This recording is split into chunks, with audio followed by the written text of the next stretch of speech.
We have arrived. This is Webb Parton, your host, and we welcome you to the Free Range Dogs podcast. This is a place where we stake out a shady spot and talk about all things dog. Find yourself a soft piece of grass, spin a few circles, plop down, rest your feet, and join us in this joyful conversation.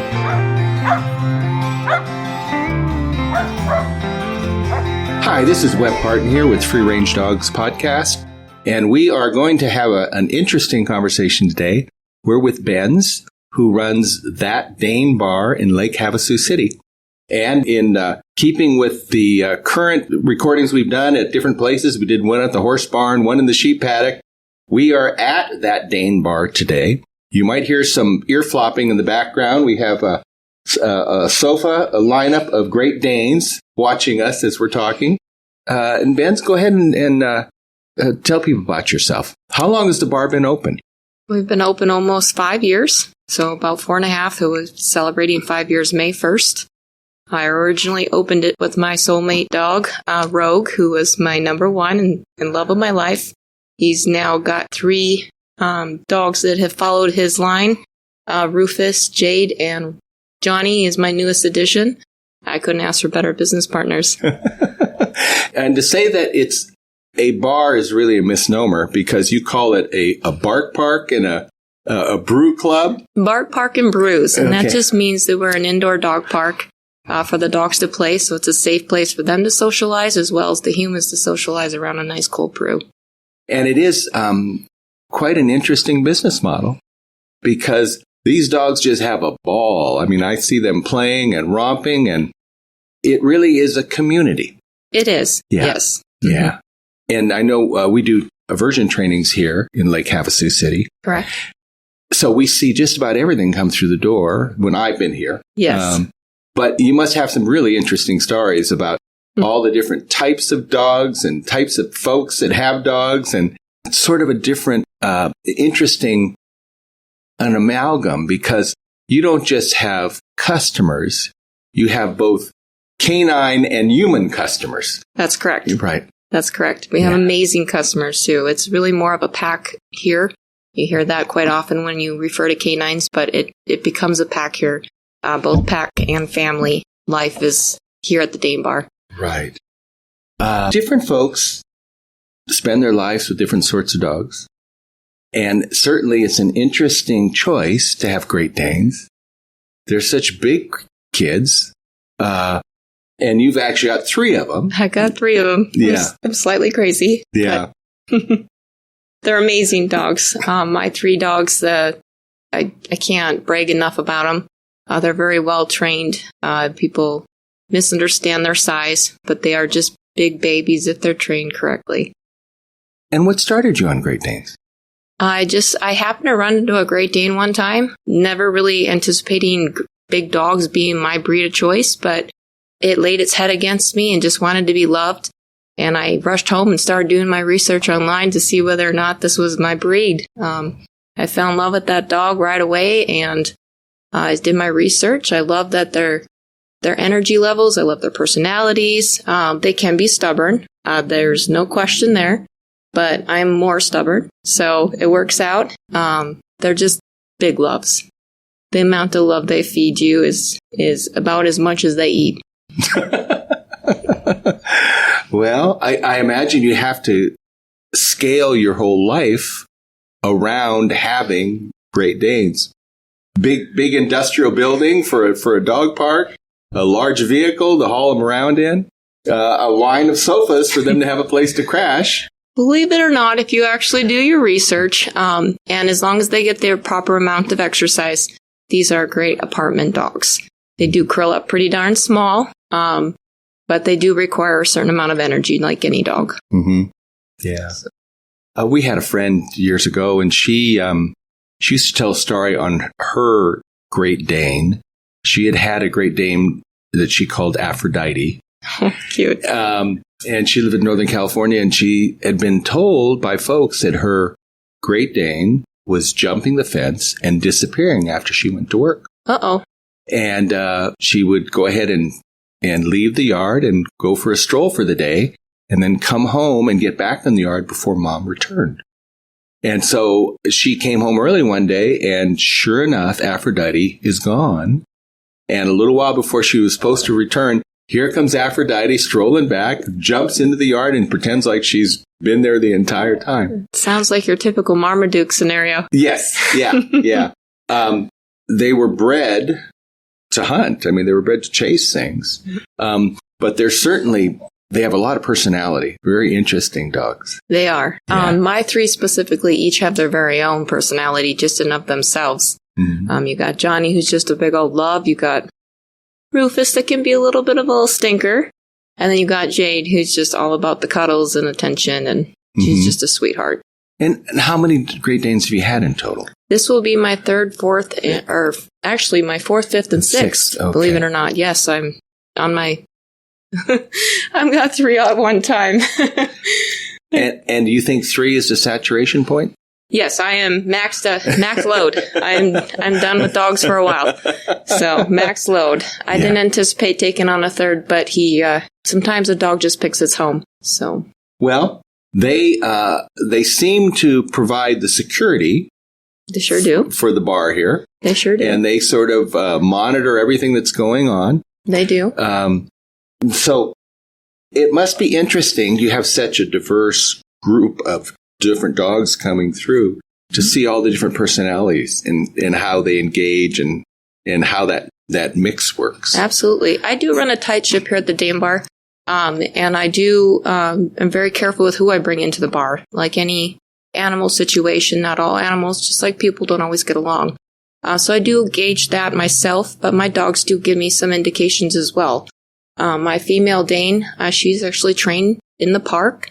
She does various jobs. She keeps people and animals calm.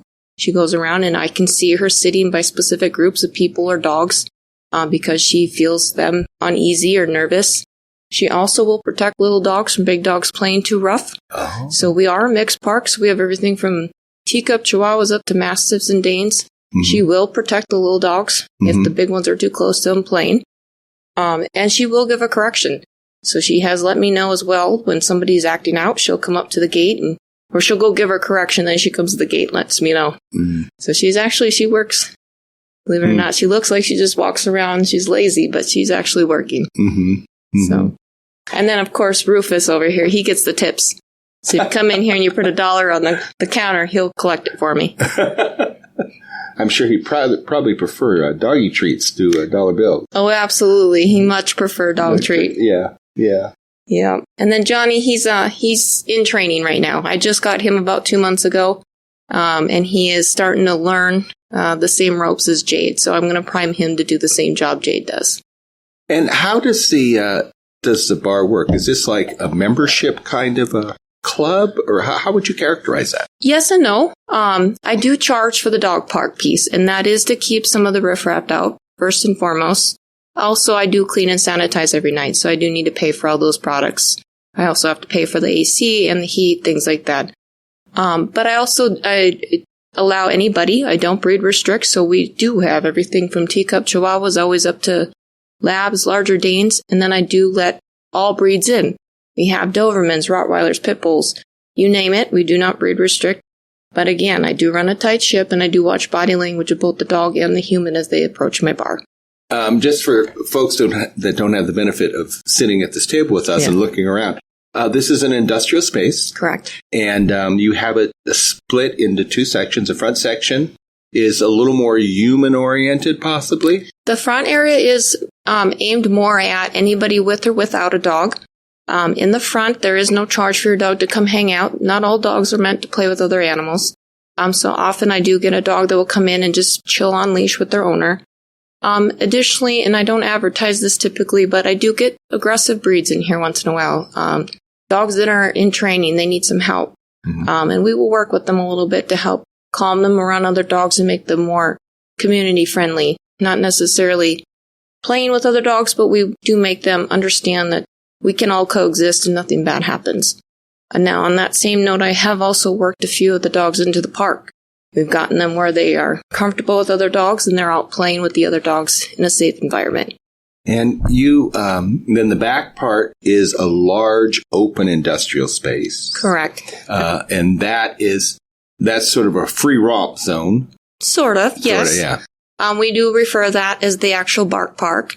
That is the off-leash area. So as anybody tends to go into that area, first and foremost, they're required to go outside to the bathroom. That keeps my accidents inside to almost nothing. Not uncommon to have one here and there, but we do provide cleaning supplies to clean it up. The dog's going to run off-leash with each other manageably. Again, my female will correct if an attitude gets out of hand, but we as the owners do pay close attention to everybody's dog. We kind of work with each other, and we do run a tight ship and make sure everybody's playing safe and nobody's getting hurt or elevated or whatever we have to do to make sure that the environment is safe for everybody. And how many dogs might you have at one time romping? Luckily for me, I've never had to put a restriction on it. I've lost count at 13, 14 dogs at a time. But there is a natural rotation. The dogs tend to get tired, and as they get tired, they want to go. They always get a treat on the way out. That's very important. But we don't really have to limit anything. There is a natural rotation to our bar, and that keeps it safe. And the folks that come in with their dogs. Correct. You have that same sort of community feel then? Absolutely. We're like family here. Everybody knows everybody, and a lot of times we'll do little Christmas parties. We'll do a little Thanksgiving party. During COVID, we all found each other's backyards, and we were all doing our own little private dog park since we had to be closed. But yes, it's become very family-oriented. And you must pick some favorites. You must have some canine characters come through here that sort of touch your heart. All of them. Absolutely all of them. Each one is individual. Each one. We've got Baker, who's got this distinct, echoing bark. We've got Joji, who's got the perfect little underbite. Every dog is unique in their own way. Rocky is our park security guard, if you will. He goes around, barks at everybody. And I met Rocky the other day, didn't I? You did meet Rocky the other day. Yeah. And he did bark. He sure did. He did. Yes. I recall that, yes. Yep. Yeah. So every dog is unique, but you also have to remember, just like people, you have to handle each dog differently. So as you know, with snake class, yes, every dog is unique. Yes. You've had a 5-year run here. Correct. And you've probably seen dogs come and go. I have, unfortunately. Yeah. How does that work in? I mean, if you've got a community of folks, and everybody probably gets kind of bonded with all the dogs that are here. We sure do. Yeah. Yeah. It's hard. We all take a hit when somebody's lost. Last year, just around this time, we lost Rogue. That was, he was our bartender. He was the comedian here. He was the security guard. He played so many roles in so many different faces that it didn't just affect our bar, but because we're part of the community, it affected our community too. A lot of people took his loss hard. Mm-hmm. It wasn't just me. I had a lot of people grieving around me. Yeah. So. Yeah. I noticed that you do try and develop a lot of different things. You have different functions, like I see the Grinch Christmas photos, and there's games in the back. Correct. Have you developed some of that stuff to incorporate the dogs into the... Some of it is mostly for the humans. We do paint parties, but all our paint parties are customized. So you can do what the paint instructor instructs you to do, but we always, encourage creativity and going beyond that. So a lot of people customize their photos to something special to them. Mm-hmm. Not too many paint classes let you do that. They want you to stay right on board. Mm-hmm. We do Easter Bunny. The Grinch is near and dear to me, so we bring him every year. We do all sorts of events. Potlucks. We do cook-offs. We do our big London Bridge Days, and that's for the city here. Mixed with our Halloween party. That's our biggest event of every year. And we do bring in tons of different sponsors, and we throw a pretty big bash. Mm-hmm. So. And what have you learned from that? You've got, you spent this period of time, in living in that sort of community. There's such gifts from dogs. You have no idea. This bar actually, believe it or not, started out as a joke. That I always say went a little too far. However, this bar has become something much bigger than me. It's become much bigger than these dogs, anything like that. It's way bigger than we can ever imagine.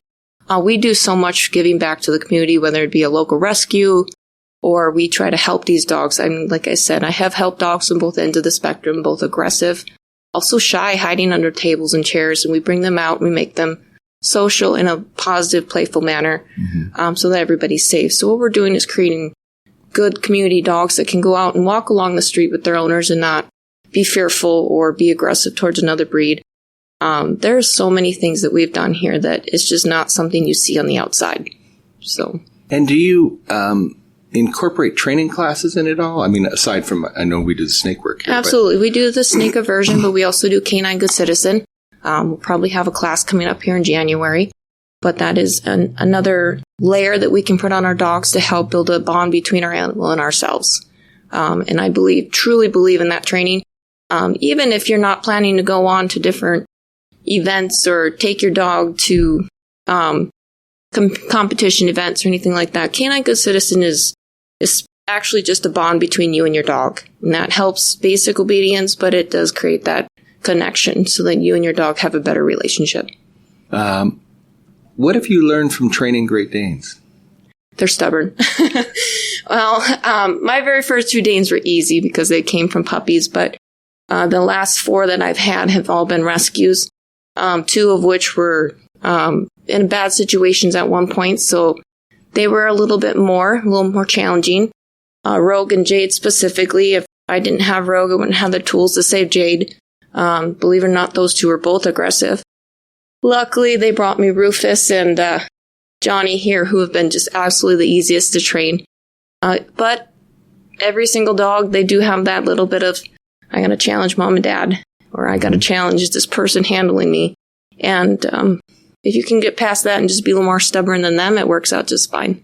Well, I know that horse trainers, and I was been told that when I was a kid coming up, that a dog trainer can pick up a dog and, move them pretty easy. That's true. But if you're going to train horses, you got to be smart about it. Yeah. And there's some similarities between Great Danes and horses. Absolutely. Yeah. They are very powerful animals, and they could truly just run my world if I wanted to allow that. But however, I got to show them who pack leader is. And as long as I keep that dominance with them, we're okay. Mm-hmm. So they do bend for you.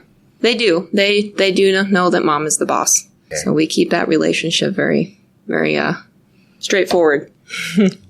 And do you use voice for that? How do you? I do a combination. For me specifically, I do a combination between just commands with my voice. I also use e-collars.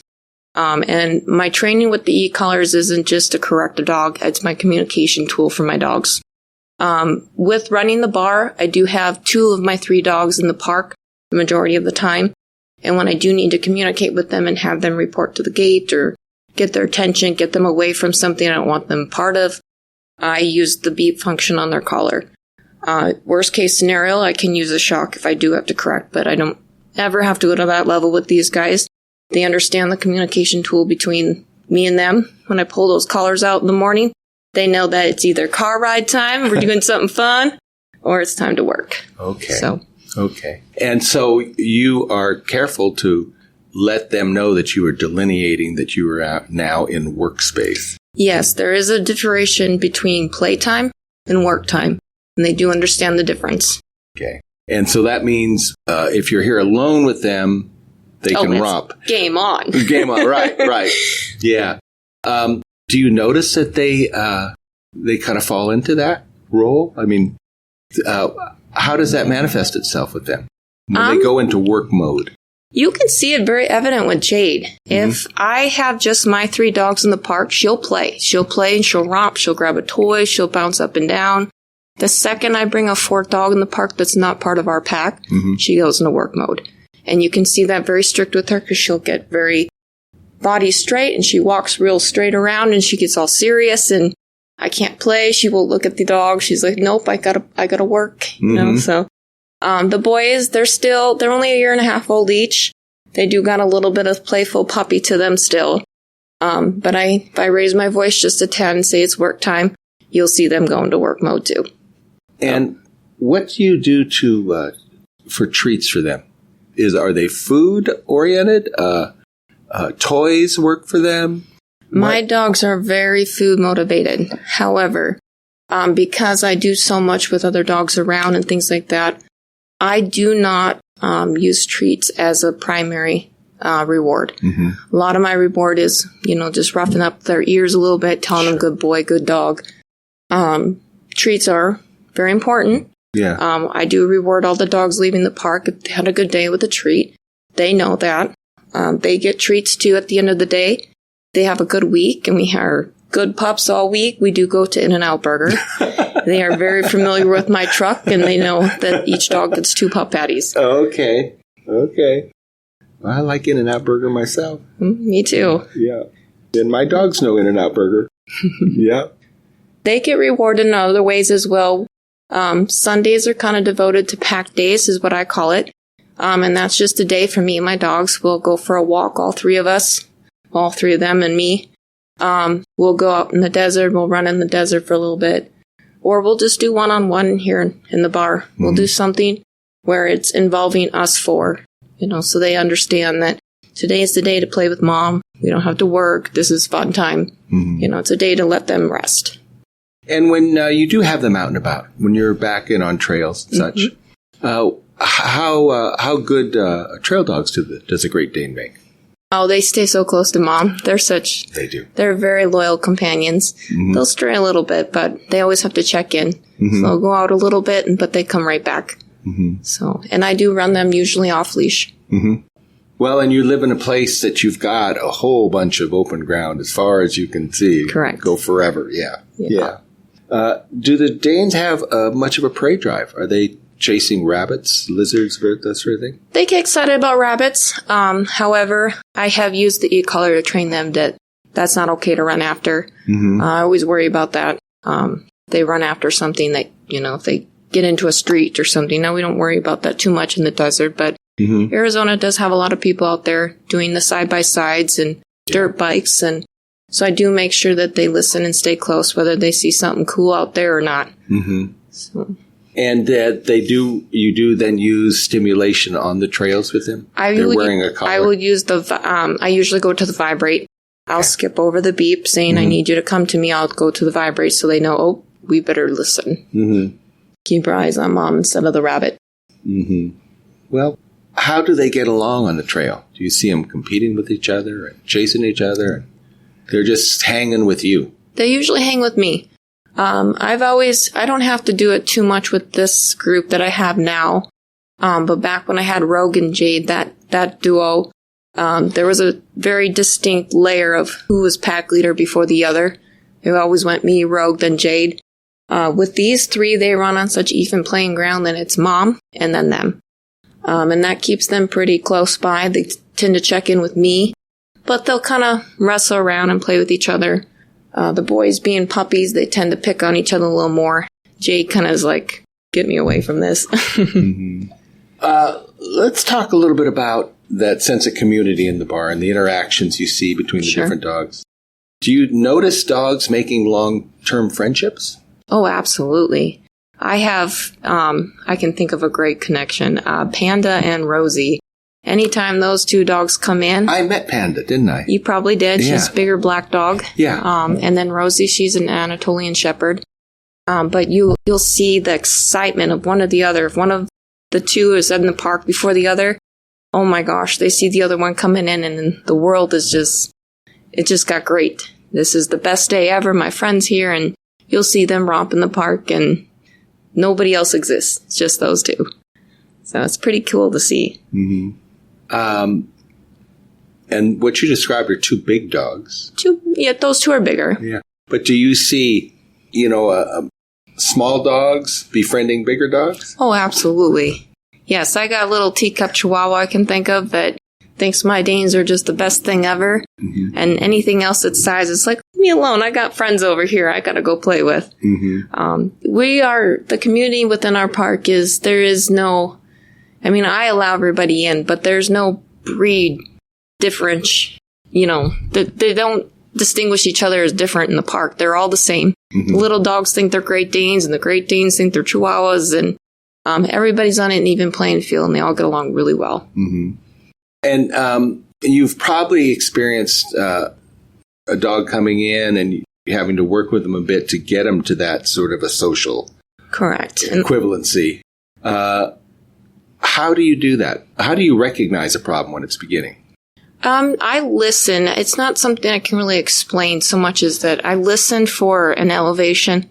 I listen for body language changes within their, you can hear their colors more. You can hear their voices, them growling or them, you can hear things. And I listen real close to those sound effects. If I feel something's elevating, a lot of times for me specifically, because I build a relationship with each dog, I just have to yell, and they scatter. They're like, oh my goodness, the dog lady's mad. We better not mess this up. Uh-huh. But I'll watch body language as it's coming in, and that's another whole monster in itself because I have to differentiate between each dog. A German Shepherd's stance are much different than a lab, or any kind of, you just think of the different breeds of dogs, and each one is so much different. German Shepherds for me are a little harder to read. Mm-hmm. I won't lie on that one. They were my challenging breed. But you have to watch their ears, their eyes, their mouth, their tail. You have to watch where their paws are. And there's so many different things you have to look at the dog and know whether or not this dog is agitated or comfortable or, not too sure. And then you have to address each of that with sensitivity. And do you have any secrets on how to diffuse when you see a volatile situation like that? You're just saying you just use voice cues and body language? I use a lot of sight and a lot of sound cues for me. I listen to all those things and I keep an eye on it. If I see that something's elevating, I stop before it even becomes an issue. I'm very fortunate in that way. Mm-hmm. We have had a few little quarrels. Nothing more than me and you arguing over politics. Mm-hmm. It's all vocal. They're just kind of in each other's face, but nothing serious. Mm-hmm. And I'm very fortunate in that. Again, I stop that stuff before it gets into my park. I'm watching body language of the dog. The human plays a huge role. As you talk about in snake class here, that leash is an extension of you. And if the owner is nervous, they're not walking in my park. Mm-hmm. If they're wearing a funny hat that one of my regular dogs might be set off by, I'll ask them to take it off. During that COVID situation with the masks, I had to remind everybody walking into the park, those are fine, but please be aware of dog language, because if a dog's uncomfortable with it, I need you to be aware. So it's addressing every situation with sensitivity. Well, I'm impressed with how well you've designed this. And you've literally created your own space. Correct. Yeah. And you should be proud of that. You've done a thing that is really kind of unique. I worked at it was a veterinary clinic actually in Salt Lake City, but it had a dog park component to it. Oh. But it certainly didn't have the sense of community that you have here. Yeah. Because people like each other. Yes. Yeah. The community part of it is very important. And that's important not only for the humans, because we all get along and we all have a fun place to go visit with each other, but it's big for the dogs. Because not all dogs, just like humans, don't get along. And it's not just a matter of turning your head away from that person and not talking to them. It's a matter of not being, in the same park at the same time, because animals are much different in how they communicate. Yeah. Yeah. There must be some logistics in handling people as well. Oh, absolutely. I got to be far more sensitive with the humans than the canines. You think I'm strict with the canines? Yeah. Oh boy. Yeah. Yeah. Well, I would kind of imagine it that you'd have a human and that human dog ganging up on other pairs, just like people tend to, and I don't mean in a mean-spirited way, but arguments or banter or whatever. Right. So you see the same thing across the boards with their dogs as well. Yeah. No, we don't get too much of that here. Uh-huh. And I put a pretty quick stop to it if we do. But you do have to be very sensitive with humans. Little dogs, for example, so many people want to pick them up and protect them and hold them. And what they're actually doing is teaching the dog to be fearful. So to address somebody and say, you know what, you got to trust me. Please put your dog on the ground and walk around, pet the other dogs. You let your dog see it's safe. It's actually kind of an honor that these people listen to me, and they trust me enough to give them this advice and guide them through it. And then their dog comes out from under the chair and wants to play. And they're like, whoa, I've never expected my dog to play like this. Or people coming in and their dog is in the corner just shivering. And I said, just give it some time. Let's walk around and keep them moving, keep them active. And all of a sudden you see this dog just active and playing, running up and down my ramp. And the amazement that the human figure gets from the fact that their dog actually plays is I always just say thank you for trusting me. I use your line because that's really what it becomes. Yeah. Thank you for listening to me and trusting me with your dog. I've taken your lines. Well, you're welcome to them. What do you want to say about the bar? How can I help you get the word out about the bar? Just come down and check us out. I have in the past had people say this was a bad idea. The idea of mixing alcohol with animals, this is a bad idea. It's not what you think it is. It's not just your average bar. Sure, we serve beer and wine, but nobody gets drunk here. It's about having a good time and being social in an adult, responsible way as well with the animals in a safe, clean environment. We do clean and sanitize the park every night. So you do take out that factor of can't clean and sanitize grass. So sometimes that's where fights start, over a smell on the grass. You don't have that here. So we do run a clean place for everyone. You don't have to worry about, typical sickness that goes around public parks. And just the fact that I run a strict park. I don't let just anybody in. You don't have to worry about other people coming in that aren't paying attention to their dogs or just playing on their phones. Because we're all here to watch each other's dogs and make it a safe experience. How do you anticipate growing or changing in the future? Is there things you'd like to do or develop? Absolutely. I would love to bring live entertainment in here. I would like to bring more events.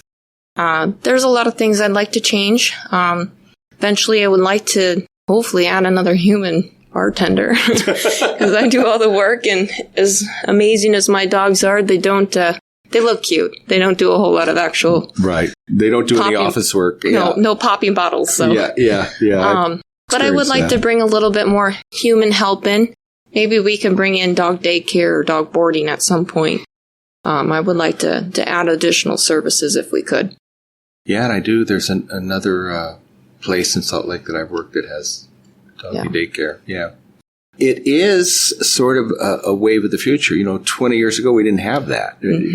Who thought, But dogs have really changed. The presence of dogs in their humans' lives have really shifted over the last few decades. So absolutely, dogs seem to, they mean more maybe. Absolutely. They've become part of the family, not just a working faucet of a farm or things like that. They've actually become members of the family, and they're in our homes. They're sleeping in our beds with us. They're for some people like myself, they're my kids, so to speak. They're my kids. Mm-hmm. I buy them Christmas presents. I go take them to In-N-Out Burger or DQ and get them ice cream. They are my kids. Mm-hmm. So they're a big part of our family and a big part of our life. The love you get from a dog is just, it's unexplainable how amazing it is. Mm-hmm. And did you have big dogs when you were young as a child? I did not, no. We've always had a small dog as a family dog. I've always been a dog sitter. I've always done all the neighbors' dogs. I take them for walks or dog sit for them. I've just always been a dog person. I'm the one petting your dog, and before I'm even asking if I can pet it, I'm that kid. Mm-hmm. Well, it is certainly an interesting choice of breeds. Yeah. And we have three Danes curled up identically off to the side of us here along the two sofas. Everyone is very well mannered and sleeping off a big morning class. Yeah. They haven't had their day off. We've been working straight through for a couple of weeks here, so they're tired. It's starting to hit them. And when you take them out and run them, Do you see a lot of excitement and enthusiasm, or are they just on a walk with mom? Oh, no, there's lots of excitement. Okay. Yeah, I make it fun, though. I purposely get them excited because I want to make sure that they're, stimulated, because that's part of a tired dog. Mm-hmm. A tired dog's a good dog, so I take them out, get them excited. We make things fun, get that high-pitched voice going, saying, come on, come on. It's about getting them excited, making each interaction fun. And, you live right alongside Lake Havasu. Correct. And that is a great swimming area. Yes. And I would imagine these guys could have some fun down at the beach. Oh, they could. Yeah. Yep. I know that my female is capable of swimming. She's not always been the biggest fan, I should say, of water. However, my male Rufus is capable of swimming and enjoys the water. And I'm excited to find out if Johnny does too, because he came to me a little late to be throwing him in the lake, but we'll find out next summer. Uh-huh. Have they spent any time on a boat? Not these three. Okay. Not these three. Yeah, that's always a challenge when you make boat introductions. You put a dog in a boat and you start moving around out there, and correct. It's a different sort of a thing. I know Rogue loved the boat. He was a big fan of the boat, but I haven't had a opportunity for these three to go on one yet. Mm-hmm. So if somebody has a DCB or a big boat, because I got big dogs, yeah. They should reach out to me. Yeah, you need a deck, a launching deck for them. Yeah. Yes. Little canoe's not going to work. Mm-hmm. Yeah, to put one of these kids in a canoe could get a little bit ugly. Yeah. I did take Jade on a paddleboard. We had the witch's paddleboard, witch's paddle is what they call it, down under the bridge, and I took her with me. Every witch needs a cat, but I'm a dog lady, so I brought my Great Dane. She sat on it with me. And did she get the hang of then standing still and not moving? She did. She did really well. A little sketchy at times. I thought I was going to go in, but when she was trying to shift or get a little more comfortable, I thought, oh boy, here we go. But she did really well. I'm very proud of her, because that was the first time she's ever been on a paddleboard. It just kind of threw her out there, made her go. And how long was she on the paddleboard? Probably on there for a couple hours. Wow. Yeah. Wow. And no one went swimming. Nobody went swimming. Oh, boy. Boys are next. They get to go next. I often do one-on-one training with each of them as well. So we have our pack days, but I do take each one out separately and work with them separately as well. It comes back to that, making sure they understand I'm pack leader, as well as just making sure that we have that bond together as well. Mm-hmm. And what's your sense of a Great Dane? Different dogs tend to have different personalities. I mean, sort of an overview. Lab is a certain way, or, golden or whatever. What's your sense of a Great Dane? They're very people-focused? I don't know. That's a good question. It's hard for me to answer that one because of my bar. Because I have so many humans and canines coming through. And they are part of my daily life for all of that. So they have to interact with people as well as the other animals. I know Jade, when she's working, she likes to lean against somebody, get her ears scratched. She's more human-oriented in that manner. Mm-hmm. But then there's Johnny, who's just play on, let's go with the dogs.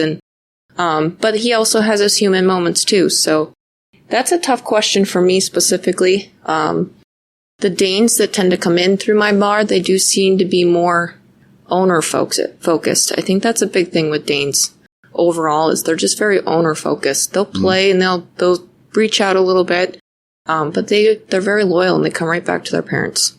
And how many other Danes do you see? Oh my gosh. I've had hundreds. Really? I've had hundreds come through here. Wow. I've had people as far as Switzerland plan trips to Lake Havasu to see my bar. Oh, wow. They found me on social media and they've come down to see the London Bridge and the Dane Bar. Oh, how exciting. So they didn't bring their dog with, but they came in to get that experience of the Great Dane Bar. Uh-huh. And do you see a few Great Danes coming to play in the? Oh, absolutely. Yeah. Okay. It's definitely a novelty item among the Dane community. Okay. To be able to come in and take their picture by a sign that says That Dane Bar. I've shipped shirts, clothing, to multiple states. I'm assuming those owners have Great Danes because I've never seen them in here, but I'm shipping clothing to them. So That's pretty cool. And the Great Danes are not that common a breed. You don't see them that often. At least I don't in my trainings, You wouldn't, but being a bar centered around Great Danes, I see them all the time. Okay. Lake Havasu actually has quite a few in Lake Havasu alone. Wow. However, when I was back in North Dakota, I would refer to myself as a circus sideshow because people would see me walking my 2 Great Danes, and I've seen car accidents. Yes. So that's other areas, they're probably not as common, but I think having the bar itself, it draws those people out. Okay. So. And when you are traveling with them, walking them, what do you use? Do you use a harness? Do you use a heavy collar? What's the hardware that it takes to handle a kid this big? All 3 of my dogs use martingale collars, and that is so that the collars don't slide up over their head if they do pull. They're all 2-inch thick collars, so I can easily grab them. But in the majority of cases, they have their e-collars on. I can beat them if they're not listening to me and get their focus. If I am walking them, there is leash laws in Lake Havasu, so I do have to have them on a lead. And if that's the case, they're actually on a leash that goes off into 3 directions. Okay. But it's on 1 handle. Boy, that would be I carry all 3 in 1 arm. Boy, that would be a pull if they decided to go. I haven't had any broken ribs with these. Well, Jade broke my ribs a couple years ago. But I always said I'd get taken out by a motorcycle or dog. I'm glad it was a dog, not a motorcycle. So, she wasn't leash trained at that time. I can't really blame her. They would, if you could rig up a harness system, you could have a cart. I could. Get around town. Then I wouldn't even have to waste diesel fuel in my truck. That's right. Yeah. Yeah. No, they listen and they mind really well. These 3 specifically, like I said, the 2 boys I have now, they've been easy. For rescues coming to me, they've been so easy to train, so easy to listen. They're just easy dogs. Jade here, she wasn't always that way. She came to me with some issues. She was very aggressive at one point, and she should have been put down if she would have went to any other household. But I put my foot down and got a little strong with her, and now she runs a life in a bar and plays with other dogs all day long. She lives quite well now. So time and patience is a key, and I say that all the time in my bar. I repeat it multiple times for my customers with training. Time and patience is very, very important. I imagine aggression with the Dane could be fairly daunting. It can be scary, to be honest with you. One thing I've learned with this bar is time and patience, but just being calm. I gotta understand each dog, but just stay calm. If there is something that starts to break out, if you see something starting to elevate, if you get nervous or you get elevated, that's going to make the situation way worse. So the key is to always just stay calm and diffuse it, just being calm. Very, very important. Yeah, I had a vet many years ago, and his admonishment to most things was a tincture of time and scientific neglect. meaning give it some time, leave it be, and see if it doesn't fix itself. I wish that worked in the park. But yeah. Well, Jade, do you have anything to say? You're over here like you want to say something. Yeah, she's wiggling in. She's heading for the microphone. Stop telling my story, Mom. Well, how can folks get a hold of you? That Dane Bar is online, so thatdanebar.com is our website. I try to keep it up best I can, but just being the only human doing this, sometimes I'm not always up to date on that. So you're always welcome to call the bar at 928-733-0860. Of course, I always recommend just coming down and checking it out for yourself. And we're located at 2213 West Tacoma Boulevard here in Lake Havasu City. And Lake Havasu is right on the western boundary of the state of Arizona, between Arizona and California. Yep. And it is kind of a playground here. Very much a playground. Yeah. Lots of water activities, a lot of desert activities. Yeah. Just a lot of fun. Yeah. And a very engaged kind of community. Correct, yes. Yeah. The only thing is it does get a little bit hot during the summer. Yes. Yeah, a little bit hot. A little bit warm. Yeah, a little bit. Well, with that, I want to thank you for taking the time to visit today. And I would encourage folks to come down and check it out. All right. And Jade is over here getting loves as we're speaking. With that, we're going to go ahead and sign off. Thanks again. Thank you. And for you folks out there, please do check in with us. Go to the website. Really appreciate some likes. Or subscribe if you're of a mind and you want to follow us. And hoping you and your dogs have some good time out there. Take care. Bye-bye. If you liked this episode, I invite you to visit our website, freerangedogs.com. It's where you can find the stuff you need to live the free-range dog lifestyle. I want to help you with that. Book a consultation call or an in-person training, attend one of our ongoing events, or join our online membership program. We got it all on freerangedogs.com. All right, it's time to head back to the truck and the water bucket for the thirsty dogs. This is Webb Parton signing off, wishing you the boundless joy that comes when you share the outdoors with your best friend.